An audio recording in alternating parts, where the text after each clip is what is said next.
Dirige Darío Fernando Patiño. Muy buenas noches, bienvenidos a este especial de El Radar. Un saludo para todos nuestros televidentes dentro y fuera de Colombia que nos siguen a través de Caracol Internacional y de nuestra página www.caracoltv.com.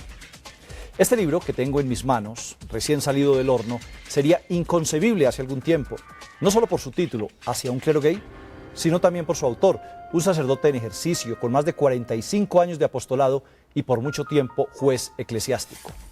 A pesar de los riesgos que él dice correr, el padre Germán Robledo Ángel emprendió desde el año pasado una campaña para hacer público todo lo que, según él, ocurre detrás de las puertas de la Iglesia Católica Romana en Colombia y en todo el mundo. Robledo va desde, abro comillas, el mentiroso celibato apariencia, pasando por el creciente homosexualismo y llegando a la pederastia. El libro del padre Robledo aparece en un momento de mucha agitación. En un hecho poco común, hace 2 semanas la Iglesia expulsó al sacerdote William de Jesús Mazo Pérez de Cali, acusado de abusar sexualmente de 3 hermanitos. Casi simultáneamente, la Iglesia Católica Colombiana fue condenada a pagar una indemnización de 600 millones de pesos por culpa del párroco de Bistrator y Risaralda, José Francis Díaz Toro, que descuartizó a su amante y a la pequeña hija de ambos. El obispo de Brujas en Bélgica, de 73 años, se vio obligado a renunciar cuando supo que se revelaría que abusaba de su propio sobrino.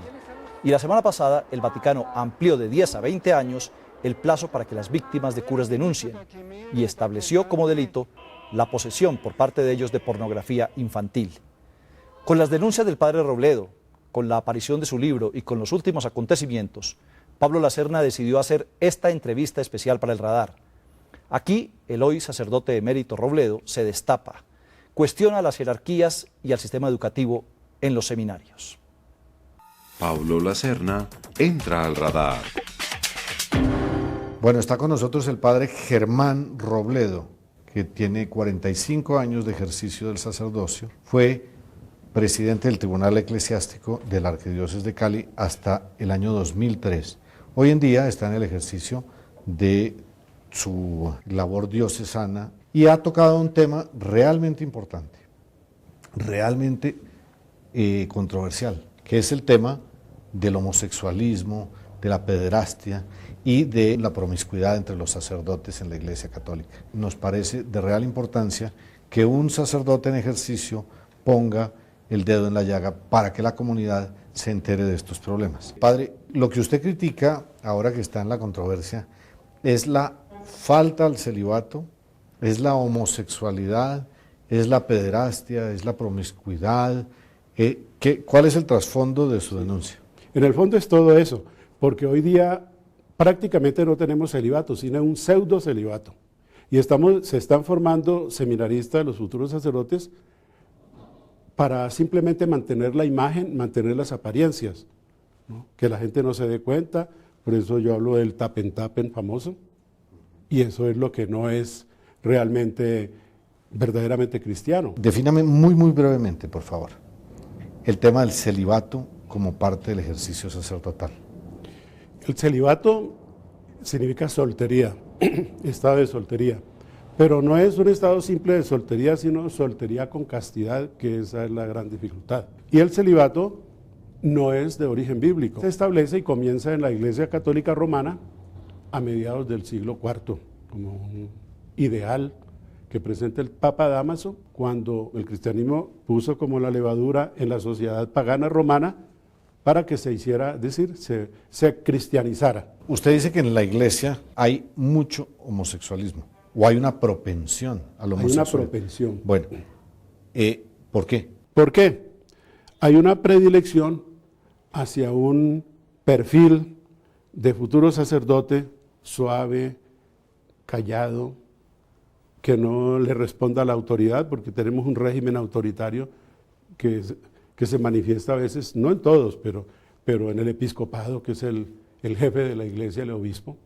Entonces, una persona, un estudiante que contradice, que cuestiona, que da explicaciones, ese no se acepta. Pero padre, yo puedo ser sumiso, introvertido, y no por eso voy a ser homosexual. Es un rasgo, usted sabe que, pues, con respeto, pero el patrón más o menos femenino que nosotros hemos formado, sometido al esposo, al papá. Es decir, hay una diferencia bastante notoria a veces entre hombre y mujer en ese aspecto, y esos rasgos que tienen más parecido con lo femenino son los que se están privilegiando en los seminarios, y a eso júntele la separación absoluta en ciertos niveles de formación, en ciertas diócesis de la mujer potencia inclusive el que jóvenes vayan asumiendo esos rasgos, en la medida en que están distanciados de la mujer, en que no tienen cercanía de la mujer, el ser humano, el joven varón, va desarrollando conductas femeninas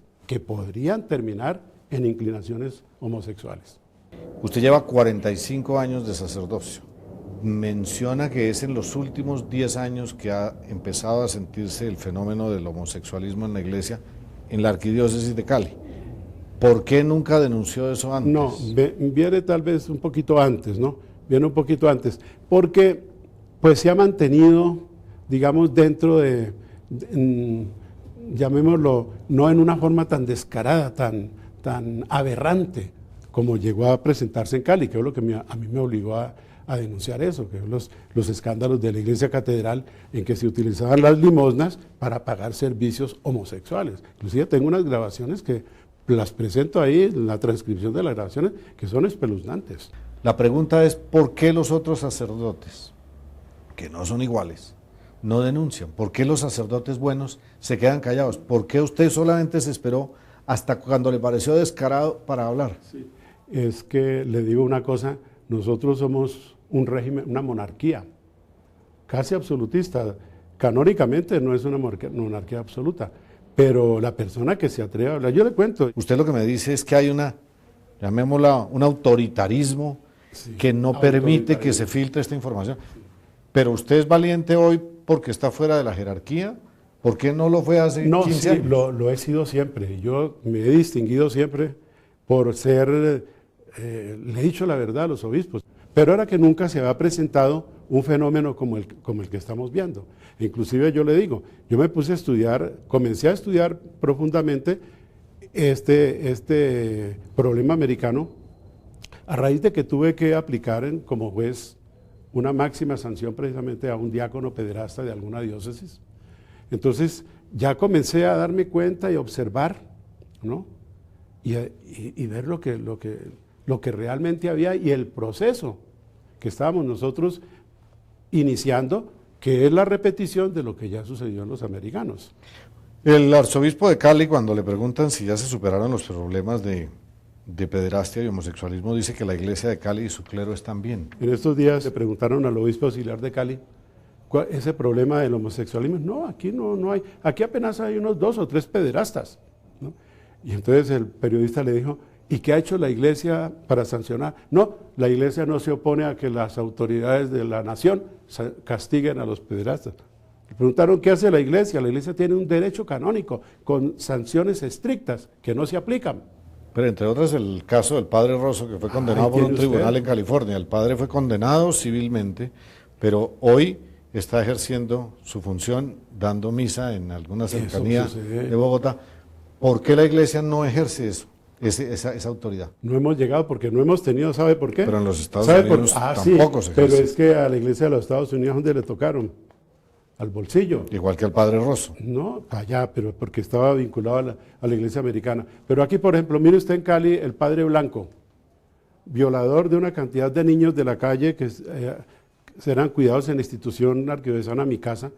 ¿Cuánto le pusieron, cuánto pagó de prisión? 2 años y medio, 3. ¿Qué sanción le impuso la iglesia? Nada. ¿Qué reparación ha dado la iglesia?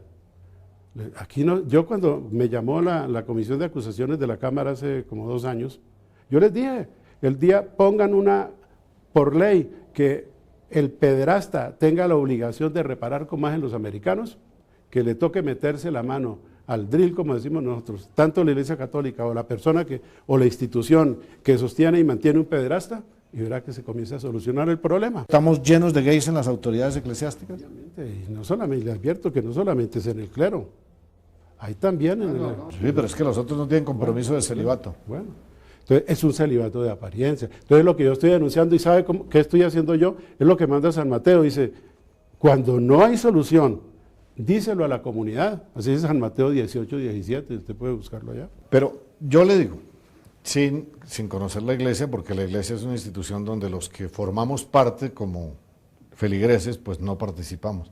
Pero del homosexualismo hablan en los seminarios y del homosexualismo hablan desde hace muchísimo. Mi pregunta es, ¿por qué se callan? Si desde los seminarios ya son sometidos a los vejámenes los mismos seminaristas que están haciendo la carrera para yo cuento inclusive mi experiencia. Yo salí de un colegio donde era un joven común y corriente, me formé con todo el entrenamiento y el respeto de mis superiores. Yo al principio no entendía por qué nos hablaban tanto de eso, después vine a darme cuenta que siempre se metían personas jóvenes que tenían esa inclinación, cosa especial, que no era en el número que es actualmente, pero yo tengo un recuerdo de absoluto respeto en el seminario, inclusive de los padres seudistas de esa época, y lo mismo en el seminario menor. ¿Eso ha cambiado hoy en Sí, día? no, claro, hoy día eso ha cambiado notoriamente, inclusive yo en mi escrito hago referencia a eso. Está hablando desde el punto de vista dolido de un subalterno que no respeta a su jerarquía, que no acata a su jerarquía porque le parece que es corrupta, o está hablando desde un punto de vista investigativo social? Lo que yo he hecho, sobre todo, parte del momento en que yo encuentro una actitud, sobre todo por dos casos que eran absolutamente ya aberrantes, una tolerancia que ya se pasaba pues que era inaceptable y ya personalmente no podía aceptar. Pero con su denuncia usted está tratando de aportarle algo a la comunidad, Sí, porque estoy usted está diciendo, ojo, aquí hay este problema. Entonces, ¿cómo podemos acabar con esto? El obispo significa vigilante, es el que tiene obligación de... Cuando estuvo Monseñor Rubiano, si alguien ha ejercido esa función, que es la que caracteriza el obispo, fue Monseñor Rubiano. Después vino Monseñor Isaías, ¿no? Isaías Duarte. Comenzó a rebajar, comenzó a recibir gente de diversas partes con problemas. Lo mismo que hicieron los americanos. ¿Cuál es el problema americano? Que todos los echados de los seminarios de Latinoamérica, sacerdotes o seminaristas, los recibían allá. Y no le pararon bolas y por eso se les formó el problema tan grave.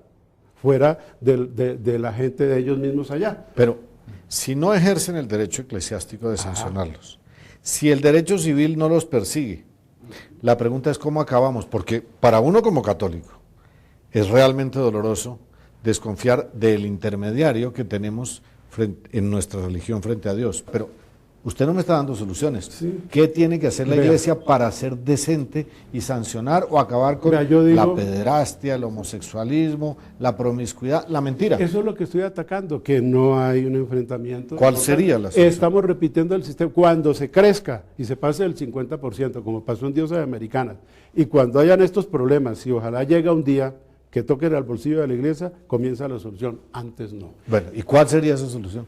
No, la solución es que se vuelva la disciplina eclesiástica, tanto en la formación de los seminarios, porque si sigue en esta forma, ¿qué está sucediendo con esa tolerancia? Que tanto no solamente los homosexuales, sino los heterosexuales, ya no les importa. Anteriormente, cuando había un heterosexual que se enamoraba de una mujer y tenía un hijo, pedía la dispensa de su celibato para irse a vivir. Ahora no, ahora mantiene la doble moral, ¿no? Como sacerdote ante la gente perfecto, célibe, con su mujer y sus hijos al escondido. Propongo la iglesia una tiene una norma, dice expulsión del estado clerical.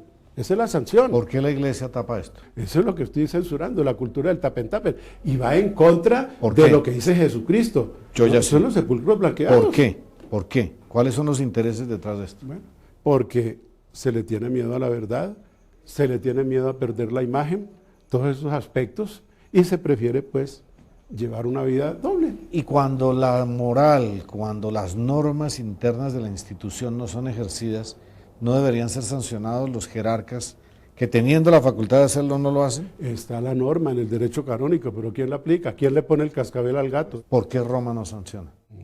Lastimosamente, ese es el signo de nuestros días. Antiguamente, y eso lo digo yo también, un obispo cometía una infracción a la ley penal, le caía directamente la iglesia romana. Hoy día, entre el obispo y el papa, hay muchos intermediarios. Eso es un fenómeno social de la burocratización que ha existido en todas las instituciones. ¿No será hora de acabar con el celibato? Pues Yo le dije ya más o menos que acabar con una institución de 1600 años eso no es así. ¿Ve? Pero las eso, cosas tienen que cambiar un día. Bueno. Si se la inventó un papa un día, la puede cambiar otro día. Sí, pero ya es una cuestión ya sociológica. El celibato no solamente se volvió un arquetipo, sino que se ha vuelto un mundo simbólico de sentido, algo que es identificante y es un valor. Y además hay una tradición de 1600 años de caídas y vergüenzas, pero también de muchos sacerdotes que han dado testimonio con esfuerzo, porque esto es virtud. Sí. Pero uno poderse mantener en el celibato, eso no cae del cielo con ponerse uno a rezar, eso tiene que a Dios rogando y con el mazo dando, como dice el refrán. Si la gente quisiera pensar mal de usted, diría que ¿por qué usted ahora está empeñado en esta divulgación? ¿Usted qué podría contestar? Porque no está proponiendo soluciones. Está denunciando, pero no está realmente llegando al fondo del problema, está llegando al análisis del fondo, pero los sacerdotes están ahí, las autoridades están ahí y la solución no está planteada. Personal, y lo he dicho a más de uno de mis compañeros, así sea lo último que yo haga en la vida, pero alguien tiene que ser capaz de enfrentarse y de denunciar, y así sea lo último, y me han amenazado por eso. ¿Quién lo ha amenazado? Amenazas de muerte tuve, inicialmente cuando dije que tenía esas grabaciones, y me han mandado razones intimidantes. ¿Quién cree usted que lo está amenazando? Puede venir de las mismas fuentes eclesiásticas, ¿no? De hermanos sacerdotes que están involucrados, que saben que estoy denunciando sus conductas. Hay mucho temor en muchos sacerdotes que tienen su compañero homosexual, que tienen su compañera heterosexual, que tienen sus hijos. ¿Usted nunca ejerció la genitalidad? Nunca, es decir, lo que hace que estoy como sacerdote, he tratado siempre de mantener, yo les contaba ahora. ¿Y lo ha logrado? Sí, lo he logrado. Les contaba como cuando yo me ordené de sacerdote y muy joven me mandaron a una parroquia, tenía una cantidad de muchachas que me seguían y decía yo, ¿cómo hago realmente? Hoy día, cuando miro hacia atrás, yo digo, carambas, ¿cómo me dotaron a mí de esa fuerza para yo poderme superar de los atractivos? Porque los sentía. Pero me mantenía perfectamente en ese nivel que debía estar. Padre, oyendo este halo que usted dice que hay en la institución y asumiendo que usted lo dice con convicción, ¿por qué creerle a usted? Pues, es decir, yo no me presento, no soy un santo del caído del cielo, pero he tratado siempre, ¿no?, de mantenerme como dice, la Biblia dice, el justo cae 7 veces y de todas lo levanta el Señor. Es decir, nunca yo, por ejemplo, he tenido una conducta ni aberrante, ni de engañarme a mí mismo, porque yo me estoy engañando a mí mismo. He tratado siempre de ser coherente conmigo mismo. ¿Usted tiene su hoja de vida limpia en la iglesia? Tengo mi... Por eso puedo hablar. Yo no lo conozco. Entonces, mi pregunta es, ¿usted puede soportar todas las investigaciones? Me han buscado por todos lados. ¿Y no cree que lo van a tratar de difamar? Sí, obviamente, y han tratado, por ejemplo, de por allá, en mi primera parroquia que tuve por allá, que han tratado de interpretar cosas que no fueron en esas formas. Sí, no, pero no han podido hacer nada. ¿Y por qué sigue siendo sacerdote? Porque ese es el ideal y fue mi convicción. Y yo por eso, por ser sacerdote y como cristiano, yo tengo una misión. Todos tenemos una misión profética. Eso que yo hago lo debería hacer cualquier bautizado. Entonces tenemos que dar testimonio de Cristo y de la verdad. Y eso es lo que nosotros no somos formados a veces, tanto sacerdotes como los laicos, para ser capaces de decir la verdad y hablar proféticamente. Y si lo volvieran a nombrar juez o promotor de justicia de la Iglesia Católica, ¿aceptaría para precisamente denunciar eso desde adentro? Porque cuando lo fue no lo denunció. Sí, pues ya uno cuando pasa, dice el refrán, nunca fueron buenas segundas partes. Ese es un refrán muy de la sabiduría de la humanidad. De tal manera que esas cosas ya no se repiten. Pero no necesito ser miembro del Tribunal Eclesiástico para denunciar. Y he seguido denunciando. Y ahora cuando termine le voy a dejar una última denuncia para que usted la lea y juzgue. Bueno, Padre Germán Robledo, muchísimas gracias. La controversia no se acaba de abrir, está abierta.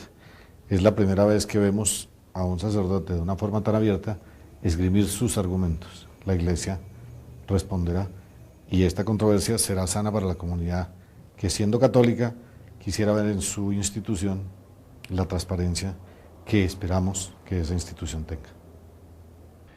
Pues una inmensa responsabilidad le espera al padre Germán Robledo de demostrar todo lo dicho en este libro y además de dar el gran debate que suscitarán sus afirmaciones. Pero él lo dice: soy plenamente consciente de que me puede sobrevenir de cualquier modo lo que sucedió a los profetas. El radar vuelve en unos segundos.